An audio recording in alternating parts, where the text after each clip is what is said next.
Hamilton Mayor Andrea Horwath joins us now with an update of what is happening in the city. Let's start off with a big meeting you had last week over the Jamesville housing development. Yes.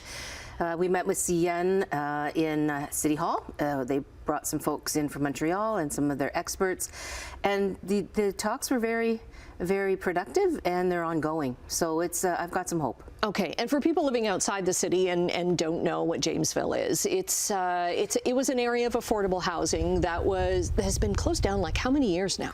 I want to say 7 or 8 years now. So it's something that, as the new mayor, relatively new, right? It is a file that I've been really keeping a close eye on, and something has to give there. And so, as I said, we had some good talks with CN. Those talks are ongoing, and those 91 townhouse units that were there, that are kind of still there, decrepit and falling apart, are slated for redevelopment. Affordable housing, market housing, and supportive housing from Indwell. And so there's a partnership group there, including City Housing Hamilton, private developers, and Indwell. And I am hopeful. I'm hopeful that we'll get that off the ground. And installing, because CN is saying that, well, you know, people who live there are going to be disrupted by... Yeah, I mean, they have certain policies that they require in terms of distance from operations and things like that.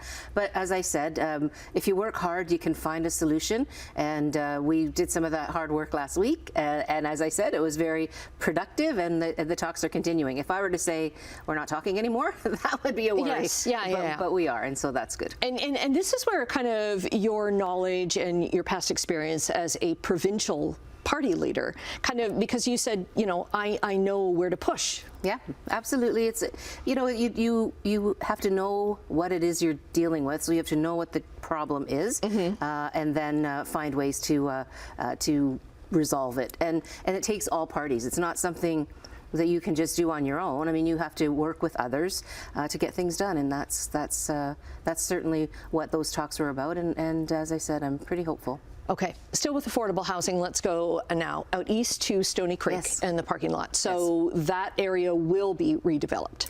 Well, there are 2 parking lots.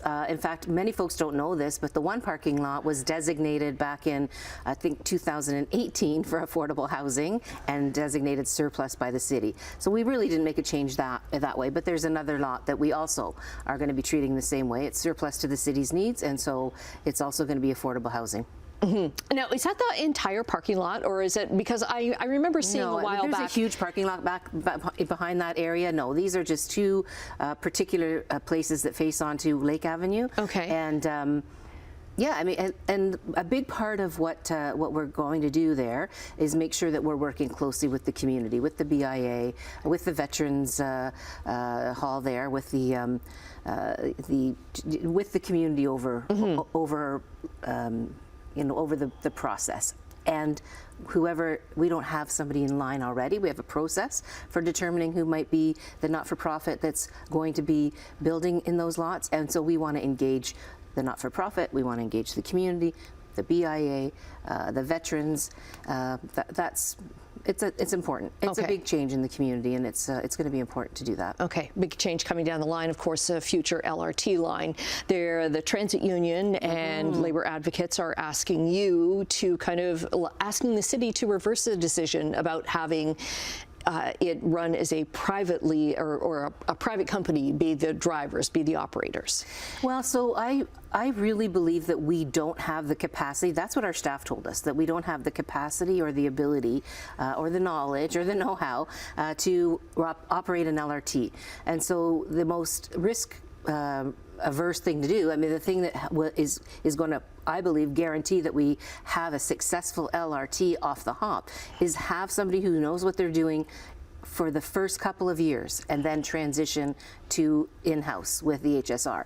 I firmly believe that that 2-step process will have the HSR and the union that represents the workers there be able to then run that LRT for the next 150 years. Just making it a smoother transition? It's a smoother transition, and it's one that the staff have told us they believe that's the best way to go.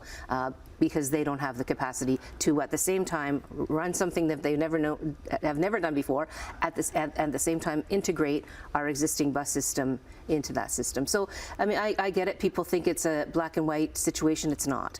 And what we want is a successful LRT that is successfully run by the city in the for the long term, with this initial transition time in place. And that's what the council supported.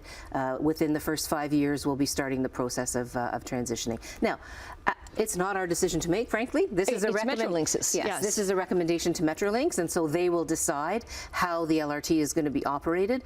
And I'm hopeful that because we've said, let's do the responsible thing here and transition, that we hopefully will be able to do that. If not, they might just say to us, well, we think that the thing has to be operated by a private sector operator forevermore. Right. We don't want that. We definitely don't want that. So this is looking way down the track. Yeah, no pun. Okay, no pun intended. We have run out of time. Andrea Horwath, thanks very much for joining us with an update on what's happening in Hamilton, and we'll get the city's website and all the social media up on our website, chch.com.